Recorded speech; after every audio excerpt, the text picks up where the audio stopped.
நம்ம Ashwin sweets and snacks export பண்றதுக்கு 7373041434 மற்றும் www.ashwinsweets.com கான்டாக்ட் பண்ணுங்க. ஈரோடு அரசு தலைமை மருத்துவமனையில் உடல்நலக்குறைவு காரணமாக அனுமதிக்கப்பட்டுள்ள கட்டுமான தொழிலாளியை மர்ம நபர் கத்தியால் குத்திய நிலையில் அவரை பொதுமக்கள் மடக்கி பிடித்து போலீசில் ஒப்படைத்தனர். கூடுதல் விவரங்களோடு இணைகிறார் நம்முடைய செய்தியாளர் ரஞ்சித். ரஞ்சித், வணக்கம். விவரங்களை வழங்கலாம்.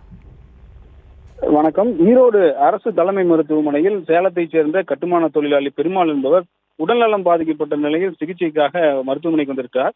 மருத்துவமனை வராண்டாவில் இருந்த அந்த பெருமாளை அங்கு வந்த மர்ம நபர் ஒருவர் கத்தியால் குத்திவிட்டு தப்பியோடி இருக்கிறார். தோள்பட்டை மற்றும் மார்பு பகுதியில் பலத்த காயமடைந்த அந்த பெருமாள் அரசு மருத்துவமனையில் தீவிர சிகிச்சை பிரிவில் அனுமதிக்கப்பட்டிருக்கிறார்.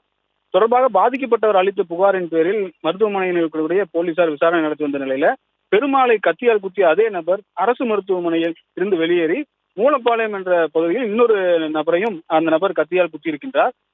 அந்த நபர் பெயர் பழனிசாமி என தெரிய வந்திருக்கிற நிலையில் அவரும் மருத்துவமனையில் சிகிச்சை பெற்று வருகிறார். இந்த நிலையில் அந்த கத்தியால் குத்திய நபரை பொதுமக்கள் பிடித்து போலீசில் ஒப்படைத்திருக்கக்கூடிய நிலையில கத்தியால் குத்திய நபர் பூபதி என்பதும் அவர் ஒரு ஆம்புலன்ஸ் ஓட்டுநர் எனவும் தெரிய வந்திருக்கிற நிலையில் அந்த நபர் மது போதையில் அரசு மருத்துவமனைக்கு வந்து நேற்றைய தினம் காவலாளி ஒருவருடன் தகராறில் ஈடுபட்ட நிலையில் அந்த நபரை கத்தியால் குத்த வந்தது விசாரணையில் தெரிய வந்திருக்கிறது. தொடர்ந்து இது தொடர்பாக போலீசார் அந்த பூபதி என்ற நபரை பிடித்து காவல் நிலையத்துக்கு அழைத்து வந்து விசாரணை நடத்தி வருகிறார்கள். அரசு மருத்துவமனையில் இருவரை கத்தியால் குத்திய நபர் குறித்த தகவல் அந்த பகுதியில் ஒரு பெரும் பரபரப்பை ஏற்படுத்தியிருக்கின்றது. விவரங்களை வழங்கியமைக்கு நன்றி ரஞ்சித்.